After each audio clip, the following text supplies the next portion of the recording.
and various other things which are pointing towards Elon Musk kind of innovations in the future. Right. Okay, probably should read that. The layout is really nice. Oh, thank you. Yeah, well, we tried to sort of make it more attractive and a bit more kind of speaking to the younger generation. And we're continuing that focus this time around, actually, because we're going to be sort of angling towards the BBA cohort and tell quite a few student stories. So it did look different. This is actually much different to our previous magazines in terms of the aesthetics. Oh, thank you. So, if I may get down to business a little bit, but first of all, I'm really kind of intrigued by your bank, and I guess you were set up in, as you say, in some haste back in the 1990s, early 1990s, with the collapse of the old Soviet Union. Could you tell us, I guess you weren't around at that stage, I'm sure you weren't, in terms Not of... in the bank, No. But could you tell us a little bit about the early history of the bank and what it was doing in those early years? Well, so indeed I wasn't around in the bank then, so I couldn't really give an authoritative account. But I think what's clear is that we were set up, as you say, relatively quickly, and there was a sense of, a moment in history with the Berlin Wall coming down, and the changes more broadly in Central and Eastern Europe. Yeah. It was before the collapse of the Soviet Union, so the Soviet Union was actually a founding shareholder of the Ebrd. Okay. Which is why the legacy states of the Soviet Union, including those in Central Asia, although they're not European countries, subsequently became shareholders and recipient countries of the Ebrd. So it was a sort of, being a European-led initiative, it was a Franco-German-British kind of arrangement. And the deal was that, although it was a French idea and the president was French, Jacques Attali, the headquarters would be in London, and therefore it would have a kind of City of London kind of imprimatur, and it would bring the kind of UK's market liberalism to bear on the activities of the bank as well.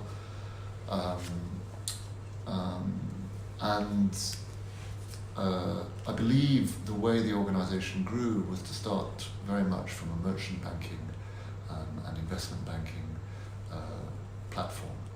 So rather to the reverse of the AIIB and the way it's been created, I think the bank began with a lot of rather aggressive, experienced bankers going out into Central Europe and helping with privatizations and doing deals. And so it was rather, I would say, bold and experimental at the beginning, and mistakes were made and lessons were learned, and it grew from that. Whereas I think with the AIB, it's been more get the shareholder governance system in place, get that very solid, get the policies very, much solid, aligned with global best practice, and then, secondarily, start to work on the operations. Yes. So in those early days, it was pre-collapse, but the Soviet Union soon disappeared. Those countries were very much client economies of the Soviet Union in terms of the economic setup, I'm guessing. So you stepped into a situation where suddenly there was no Soviet Union, and transition, to use the word that is widely used in your bank, was very much the order of the day. Can you speak a little bit about those early transition moments, or the way that the concept of transition has evolved in your bank? Certainly, I think that the time when the bank was established coincided a bit with the peak of what is called Washington Consensus. There was a belief that A lot can be done by maximizing the involvement of private sector and minimizing the involvement of the state. And the early days were very much about supporting private ownership and privatization. And the other elements that people recognized were important had to do with building institutions, basically the frameworks, the legal system behind the markets, and also transferring skills, basically creating the skills. And in fact, the very strong decompression of wages and rise in inequality in early days of transition had a lot to do with the market relevant skills being in very short supply, and so people who could supply them had a very high wage premium associated with them, although there were a lot of trained people with good education in physics and whatnot. They were not necessarily matched perfectly to the demand. And so that was the early vision, and over the years it has evolved, because I think the understanding more generally and within the region formed that private ownership on its own can achieve so much, but one also needs a well-functioning state and well-functioning institutions behind it. And so the concept of transition grew organically. I think that also over time greater realization of green aspects and pollution, etc., with development came, and people felt it was very important. The Soviet legacy was definitely of a very dirty industrial production, because central planning models just didn't have any environmental shadow pricing built into them. It could be done, but it was not done, so that never happened. Then also people felt over the years that if reforms come with a lot of hardship and a strong rise in inequality, there is a strong backlash against reforms, which in the long term may be very counterproductive for economic development and market building. And so the inclusion angle became a lot stronger. I think that also economies at large benefited a lot from foreign direct investment, skill transfer, etc., but some got integrated much strongly into the system than others, and the emphasis on integration came along. And then in particular with partly with the 98 crisis in Russia and the neighborhood, which was the follow-up to the Asian crisis of 97, but also later with the 2008 and 9 crisis, there came also realization that a lot of it is about resilience of these systems, which is not always very obvious when things are going well, but the systems that you build have to be resilient enough to withstand these shocks every decade or two. And so in 2016 we basically formally revised our vision of transition to incorporate all these elements. So in addition to competitive interpretation, which has a lot to do with building a private-led market that works well, there is emphasis on governance and on green and on inclusion and on economic integration and on resilience. And these are basically the 6 pillars that the bank works on top of or around at the moment. Yes, thank you. So to pick out one theme from the Belarus report that you mentioned there, and that is gradual versus, or leapfrog versus gradual development. So in those early days, I actually was in Bratislava in Slovakia in 1990. Exciting. And just at that time when all of these market-led reforms came in, people were terrified, because they sort of hark back to the old days immediately, to the Soviet days of security, and suddenly the electricity bill went up 150%, and banks were literally being helicoptered in to remote areas of the country to get a banking system up and running. So it was very interesting, but it would be characterized as leapfrog development without any question in those days. So I'm just, and of course now with the Belt and Road development, so I'm interested in how you see development working at its best, and whether transition is something which you characterize as as gradual and regionally founded. Again, the definition of region is quite difficult. I've been sort of just looking at Belarus example a little bit now. Presumably, in the old days, Belarus was very much tied to the Soviet Union, and their industry has sort of has suffered somewhat, from the close relationship with Russia. I mean, the economy's been up and down. Mm. So two things: are we talking about gradual transition nowadays? And secondly, how important is the regional context of development around projects that you're funding? It's a very good question. There has been so much debate in economics and business administration and so on about gradualism versus sort of Big Bang way of doing things, including transition. I don't think that there is a conclusive answer, because ultimately some countries have succeeded with more gradual approach, some countries have failed-ish with more gradual approach, and some succeeded with the Big Bang approach, and some were not so successful. I think that the answer really is about how fast you can build new institutions. I think as fast as you can build them, you can demolish the old system, and then transition works well.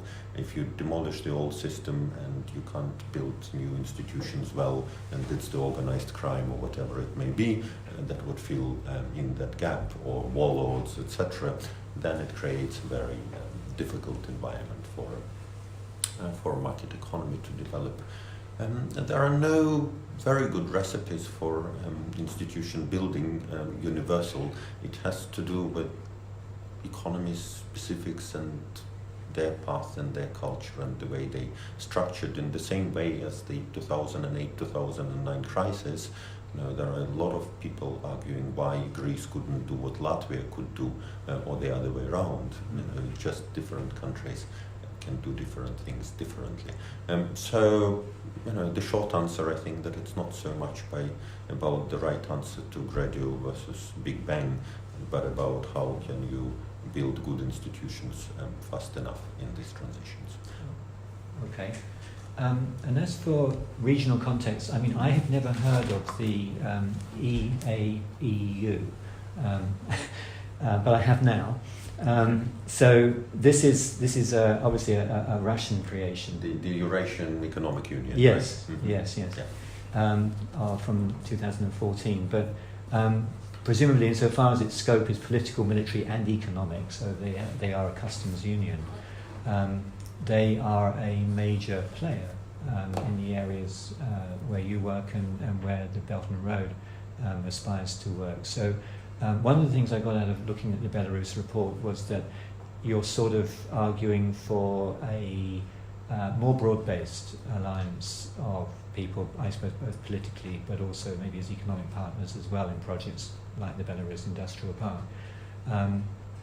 How easy is it to interface with people like the EAEU? I think that the idea of economic integration in general is an idea that we support when I refer to integrated quality that's built into our implementation of our mandate these days. Of course, how you implement it is very important. We wrote a chapter of our annual economic report that I'm presenting today about the Eurasian Economic Union many years back, and basically tried to look at the experience of this union building around the world.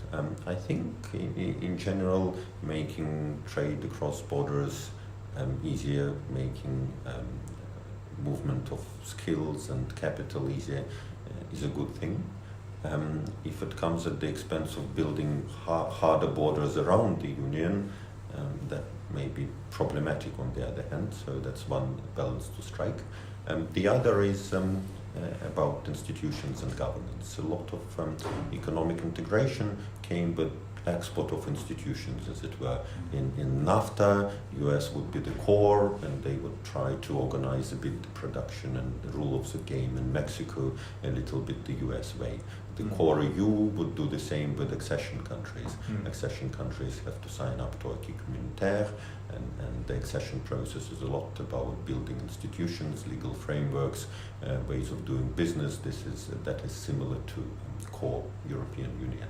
This is not to say that it succeeds 100%, but if you look at the measures of economic and political institutions in the new EU member states, they have improved quite a bit over the accession process to the EU.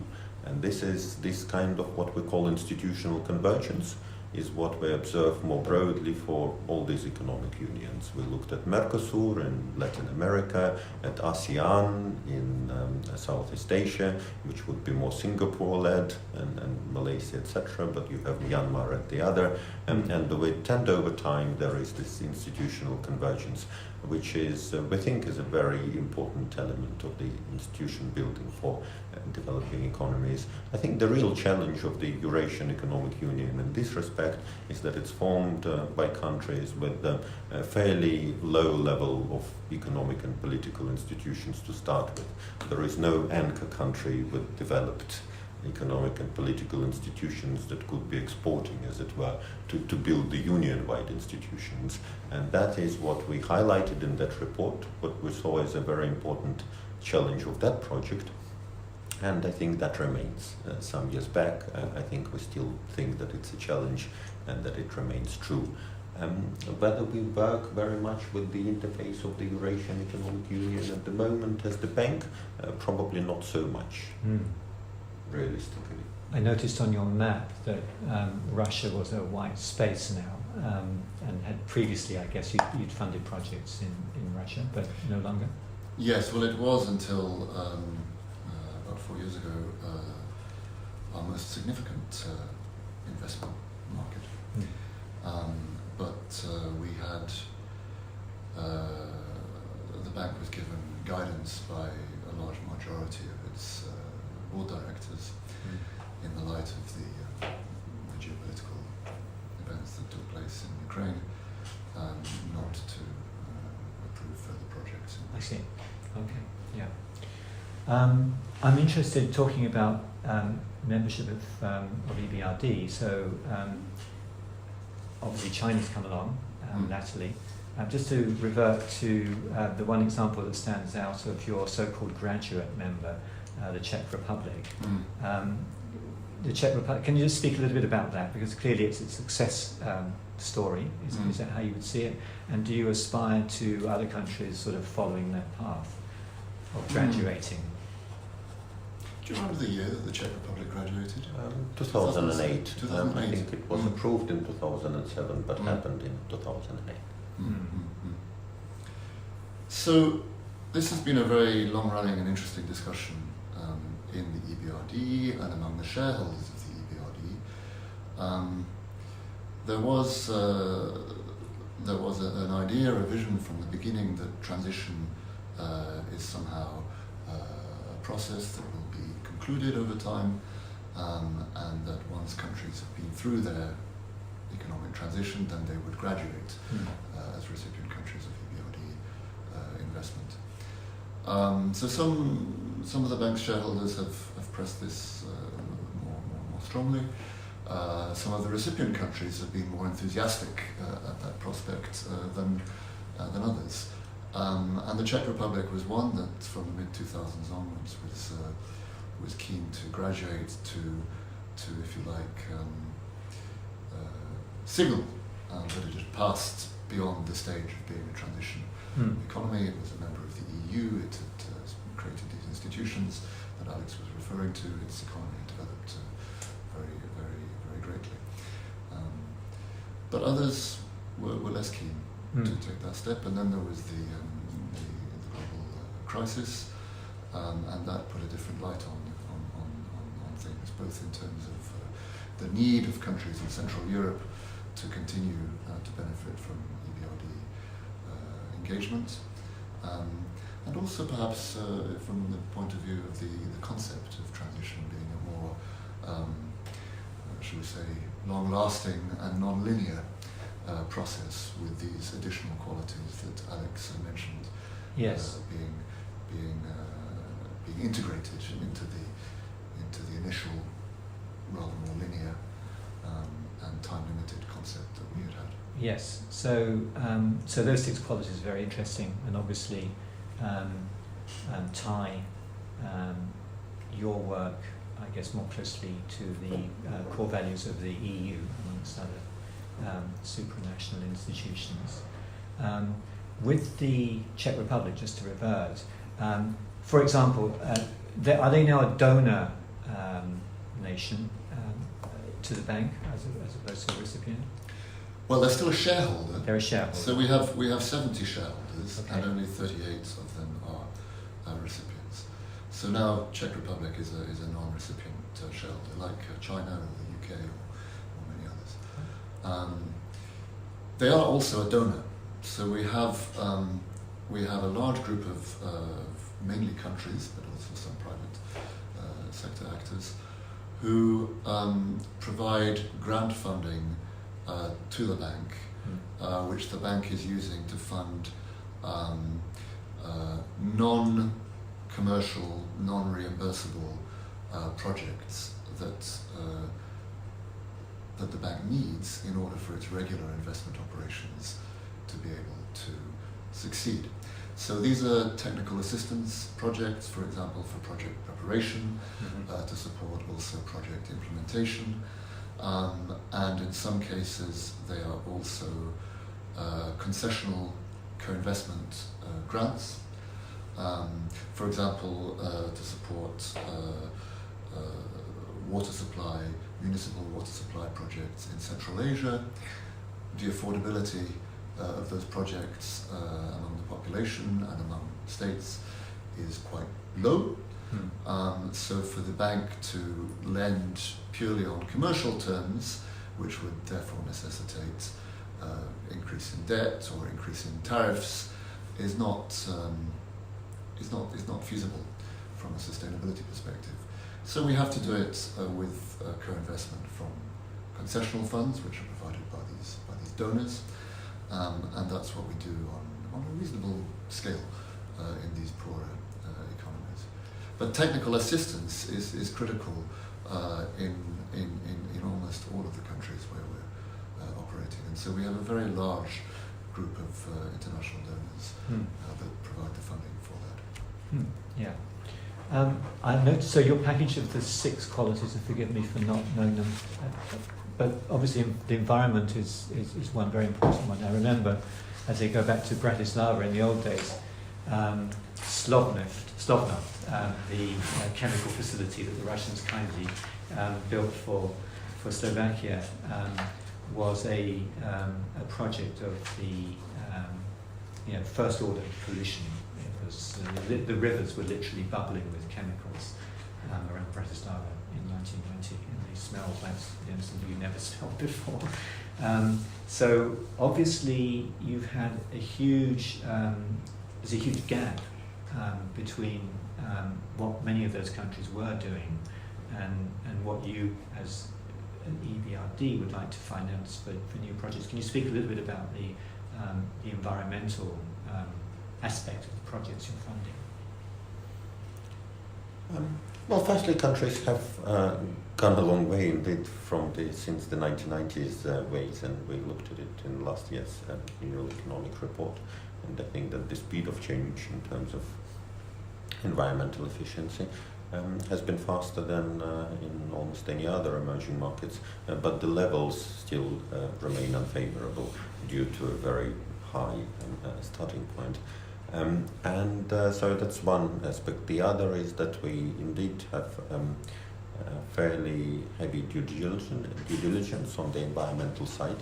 So we have an environmental department that works with the banking teams to design projects that would meet the standards, but also to find aspects of the project to suggest basically energy efficiency components that would make projects greener. And in addition to that, to make the second part of it even stronger, there is a team of, I think, 70 odd people now within the banking department itself, the energy efficiency specialists who would work on making, so they would not be typically operation leaders, they will work with senior bankers specifically on green aspects of every project. So now institutionally it's strongly built in, and we are looking for this. In addition to doing it directly with our clients, we also do it through banks. So we would have energy efficiency facilities with our partner banks that can on-lend them according to specific criteria.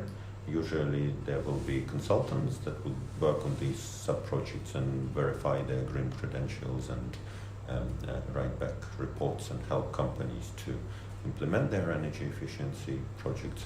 But also that means that if it's well verified and the machinery works, we can also occasionally use some of our grant funding, as Richard mentioned, to make these projects more attractive to the clients. And economically that makes sense, because environment is this global externality, and so if you use grant funding, it's probably a very good area to apply this grant funding.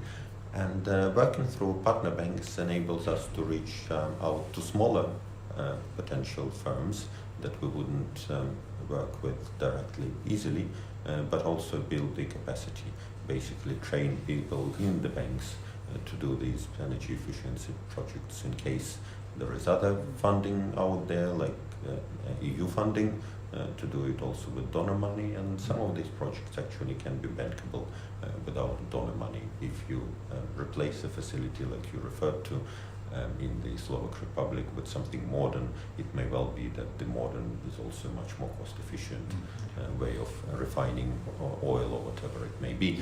So they may well be bankable on their own. So that's by and large the green aspect. But also on the compliance side, I worked on Mongolia, for example, for a long time. If we do a copper and gold mine in Mongolia, people would also look very seriously at underground water supply, what mining does to it. Is there a way to provide water from somewhere else, preserve the pastures, etc. So that aspect is not only about CO2, but it goes sort of wider to sustainability issues. And I think because of the legacy that Alex has referred to and which you have referred to, the Ebrd was the first multilateral development bank to have an environmental feature in its founding articles of agreement. And that has always been about environmental compliance, so risk avoidance and mitigation in the projects that we finance, like the Mongolian gold mine. But more and more it's been about environmental finance. And so this is, as Alex said, been very much focused on energy efficiency and helping firms and banks unlock the commercial benefits of reducing energy waste. That's also about policy dialogue with authorities to ensure that tariffs are set at a properly cost-reflective level, so that the incentives the commercial incentives for reducing energy waste are in place. So we have this very strong program for the last 15 years or more on energy efficiency finance across different sectors. But more recently we've also looked at resource efficiency financing, especially use of water, and the water stresses in the region are increasing. So that's a clear focus. And also energy, green power generation. So we have this new reorganization, we have a big group called Sustainable Infrastructure, and we are very focused on working with governments on the regulatory frameworks that permit investments in green energy, and then we're financing also on an increasing scale, especially wind power and solar PV generation. And that's an area where China, of course, is also very active industrially. So as you say, significant overlap in some respects between the sorts of, well, not only geographically, but also in terms of sectors that you're involved in and the Belt and Road Initiative is involved in. Well, yes. I mean, the Belt and Road is quite hard to understand and define. But if you look at Chinese outbound investment, which is what we do, then there are certainly areas where those investments in those industries may align with our objectives. And in this case, we're interested to talk to those investors and see if there's a way we can work together. Yeah. So when you talk about, say, for example, on the Belarus project, about conformity of standards, you're not talking about the size of the electric sockets and stuff like that. You're actually talking about environmental standards and, in the widest sense, the alignment of your projects and Belt and Road projects. Yes. So I think with the Belarus example, there's two aspects to that.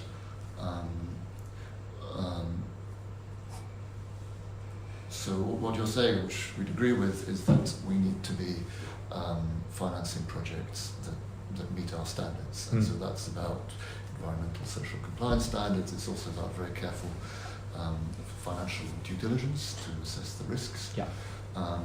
It's also about having a level playing field, so you're not benefiting firms from one country or bloc over another, and so on. Another aspect is that the production in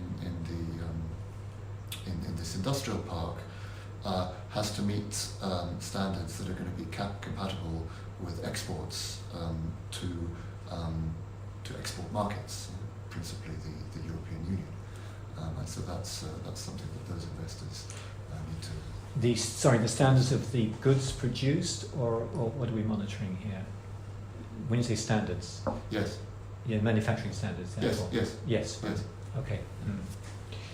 And just to revert, in your previous answer, you used the word tariffs. Were you referring to the price of energy, the tariffs? Yes. Yes, right, thank you. Okay. I'd like to just go to so China becoming a member. So China became a member in 2016. Yeah. How did that come about?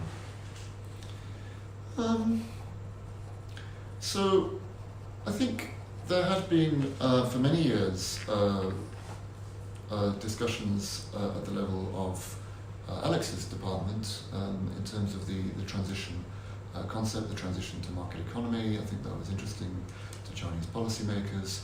That was one thing. Another thing is that China is taking more and more of a role in the international financial architecture and in international organizations. And so I believe that, in fact, the Ebrd was the last multilateral development bank that China joined, a significant MDB.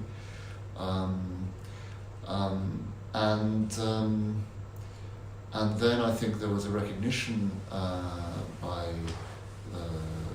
the bank's management and other shareholders that China is really a very important player in the region where the Ebrd is operating. And it was important to have a way to work with China, and for China to be a shareholder, therefore made very good sense. Yeah, thank you. Yeah. This may get a bit technical, and actually I don't quite understand it, but I think risk mitigation is obviously a very important part of financing projects.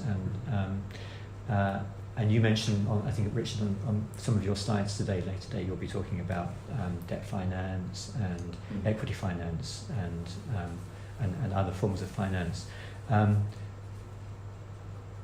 Risk mitigation is not limited to finance, but finance is an important part, presumably, of that mitigation. Could you talk a little bit about what is meant by risk mitigation in your projects? So, a way to talk about risk mitigation is an example of a project going wrong. Okay. There have been some fairly high-profile stories about Belt and Road projects going wrong, and maybe Alex wants to say more about that as well. But if projects are designed badly, so that, for example, a road is bigger than it needs to be, than the economic case justifies, and then if there isn't any proper environmental or social due diligence or action plan accompanying the building of that road. And then if the procurement of the contractor who is going to build the road isn't done competitively or transparently, then it's pretty obvious what can go wrong. The government can become overly indebted, the population can become alienated by the negative environmental and social impacts, and there can be a suspicion of corruption or malpractice in the way that the deal was done.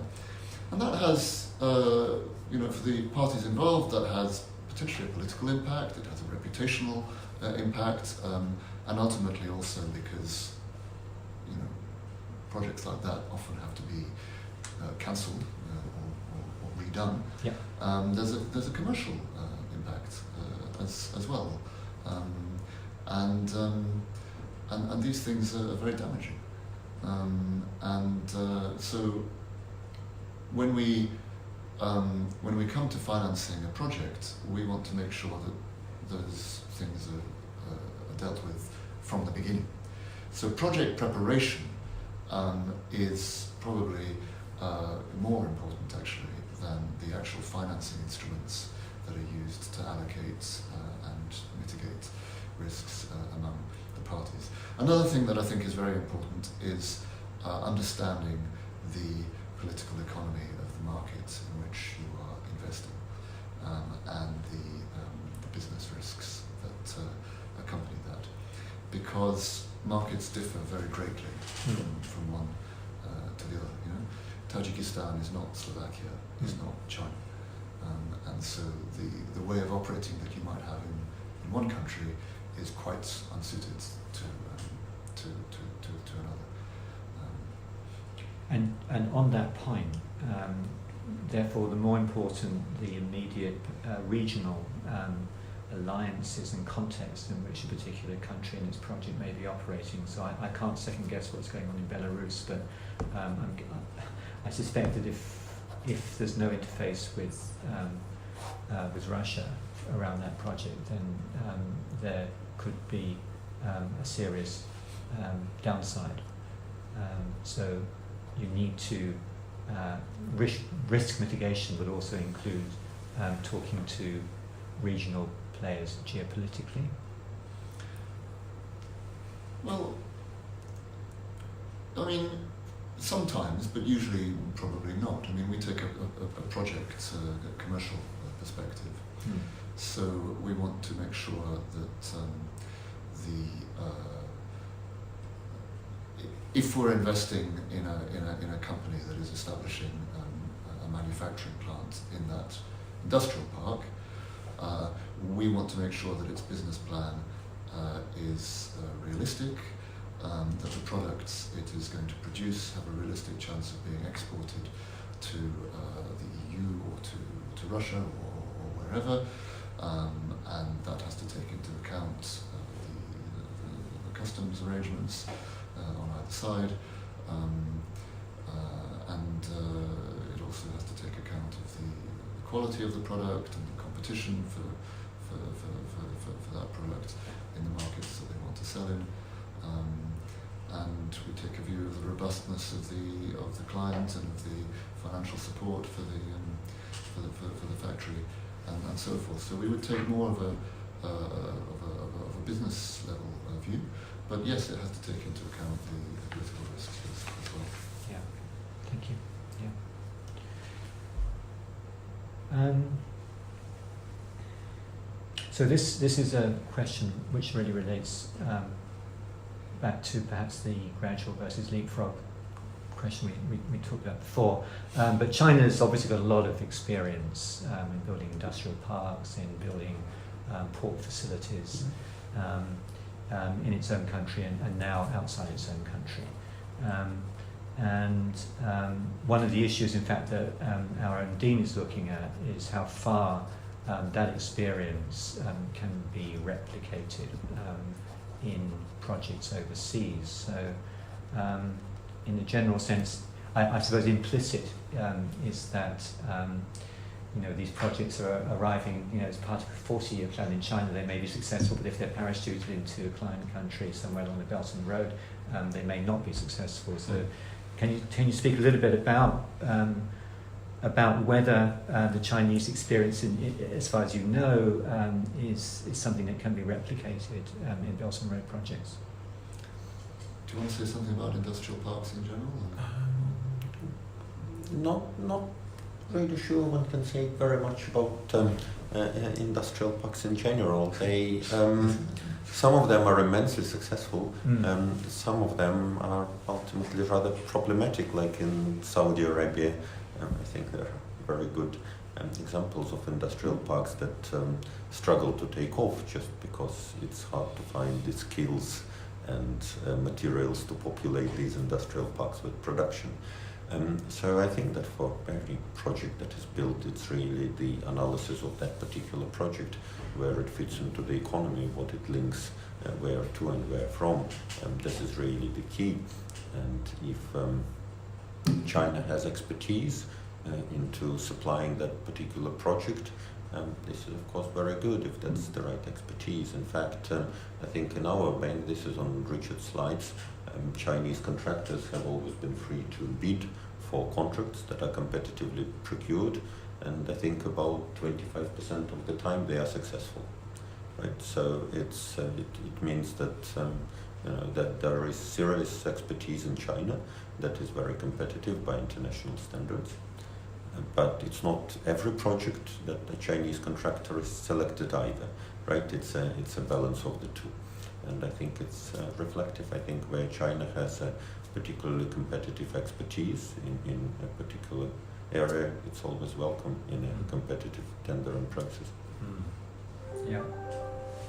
Thank you. Yes, I do remember on this business of transparent and competitive procurement that Angela Merkel actually took quite a strong line a couple of years ago and said that she would have nothing to do with the Belt and Road Initiative unless the procurement procedures were transparent.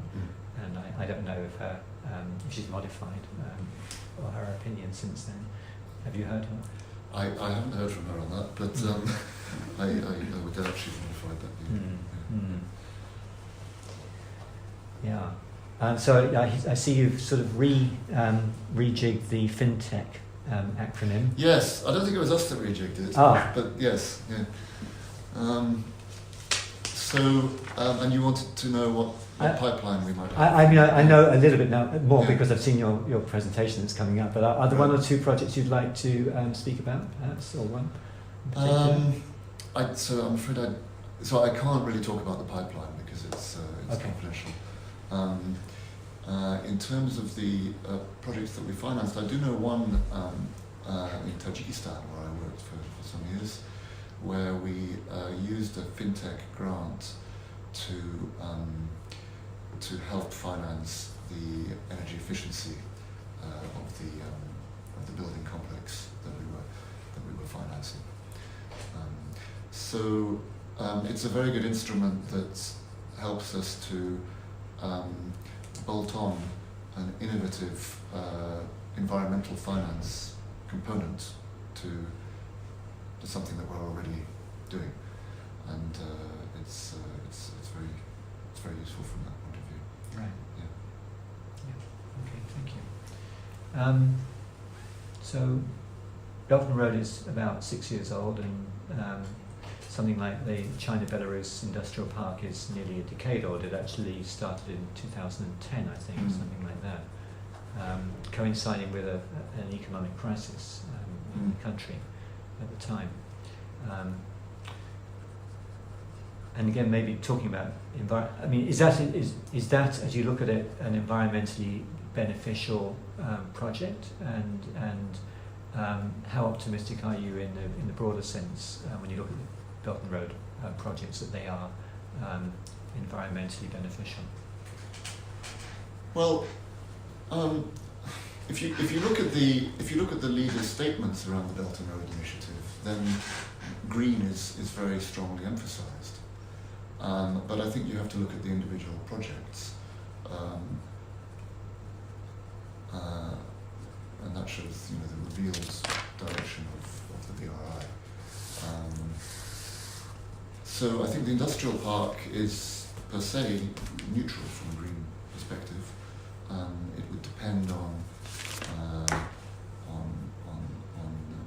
the way the park is constructed, but then on the types of industries that come in there, and the products that they're developing. But if it attracts, for example, one company is considering manufacturing of solar PV film there, or green technologies, then of course that's very positive from our perspective. I think although the BRI is looking at ways to green and sort of climate-proof infrastructure investments, and although it's looking to finance green power, there are also examples of projects in coal-fired power generation. I'm sorry? There are also examples of projects in coal-fired power generation which look as if they go in the other direction. Right. So I guess the jury is out. You might be interested to know that in a jurisdiction like Hong Kong, we still have coal-fired power stations, and they won't be phased out until, I believe, 2030. So it's kind of slow business. Yeah. Lastly, so I just wondered how you might envisage the bank's working relationship evolving with China over the next decade or so. I mean, you're kind of in early days at the moment. Do you think that that's going to become a central plank in your activity? Well, institutionally, China is a very small shareholder. It's something like 0.1%. So I think the centre of gravity and governance of the bank is always going to be the EU and the European perspective. I think the relationship with China is more about Chinese business and Chinese banks, and of course behind some of them is also the Chinese state in the countries where the EBRD is working. So I think we'll want to continue to develop our business relations with those companies and banks, and to do where it makes sense from the perspective of our mandate to do business with them, and also to keep an eye on the risks and provide analysis of that here and there, and be a partner for our countries of operations as they engage with the Belt and Road Initiative. Yeah, you alluded to risks earlier, and in fact, some of the Belt and Road projects have tanked spectacularly in terms of their trajectory, and others are under threat. Thinking of, say, Mombasa and the railway line, the two being connected, and the port actually acting as collateral for the railway line. So, and of course Sri Lanka is a spectacular example. So, although it's maybe, I don't know, a delicate question, there are obvious drawbacks on BRI projects relying very heavily on Chinese financial institutions, or solely perhaps even. Are there any general comments that you can make that would create projects which are more sustainable? Well, I don't think the problem is Chinese financial institutions per se, but I think you do have problems if you have, first of all, packages of investment that are agreed in a fairly closed system and in an opaque way. So, if it's a political agreement where the financier and the contractor come with the project design all in one package that isn't clear to outsiders, then you're ruling out the expertise of the international community, including the Chinese international community,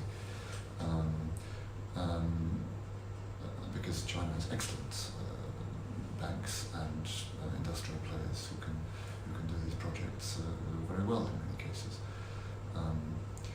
So that's one thing, and then the other thing is if you don't make sure that the standards are set from the outset, the economic sizing of the project, the careful due diligence, the economic and social assessments, and the way the project is going to be governed, then that's also a recipe for trouble. I think also to add maybe that we have to look at infrastructure projects and their failures and successes in a broader context. You can think of Greece, for example, which is by far the smallest economy to host modern Olympics. I think it's 5 times smaller in terms of GDP than Spain or Korea, the next smallest economies. And so actually Olympic infrastructure for Greece relative to the economy was very, very expensive. And the way it was used after the Olympics has not been very, very smart in terms of converting this infrastructure for something that could be used after the Olympics. And actually it made a very sizable contribution to Greece's financial problems eventually after the 2008 and 9 crisis. And if you think about it, to a large extent it has been bankrolled initially by German savings, because that's where savings in Europe were. By German savings. German. Because the Germans would hold Greek bonds in a way that would be used to finance these infrastructure projects. So this problems of making infrastructure smart and making it work for a long term and not getting into that problem, they have existed since the beginning of times. And I think with all sorts of financiers and all sorts of recipients and all sorts of infrastructure. So the key is really for countries to be very smart about the recipient countries, what infrastructure they build, where, and how they use it for the long term. Yes. Right? That's really the key test. And I think we all need to help countries as much as we can to do exactly that. Yes, that's a very interesting point, because in fact, looking at the Olympic example, I mean, for example, both say Barcelona and London would be examples where the infrastructure has become very embedded in the city and has been repurposed to an extent and modified in sensible and commercially viable ways. Well, in fact, the example of the best, I think, incorporation of Olympic infrastructure is Atlanta.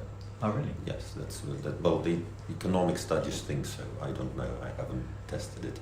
So yes, there are good ways of doing it as well, absolutely. And so to go back to Belt and Road, the opposite example would be where somebody has decided to build a port and an airport and a cricket ground maybe in their home village. Hypothetically.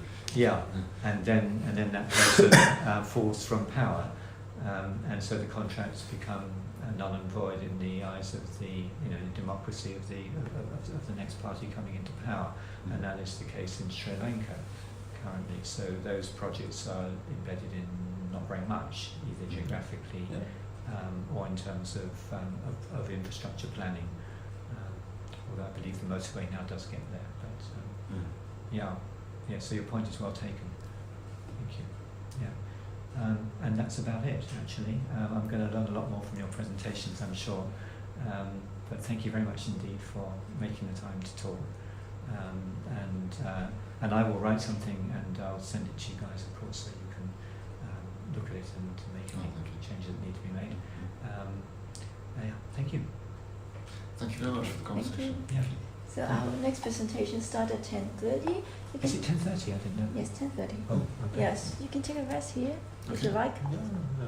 Yeah, that's perfect. Yes, and is there a restroom somewhere? Yes, I can show you there.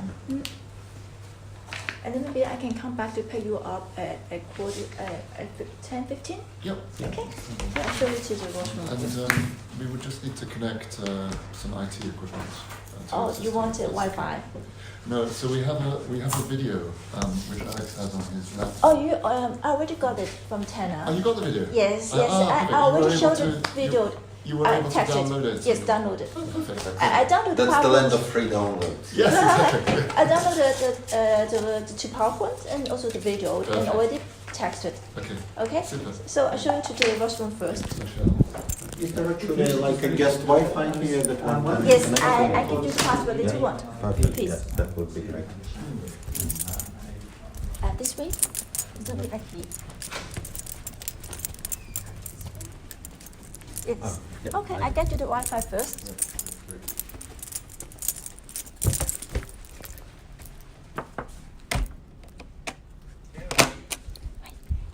Có cái sử dụng咧Wi-Fi 係乜嘢嚟啊？我哋 Wi-Fi。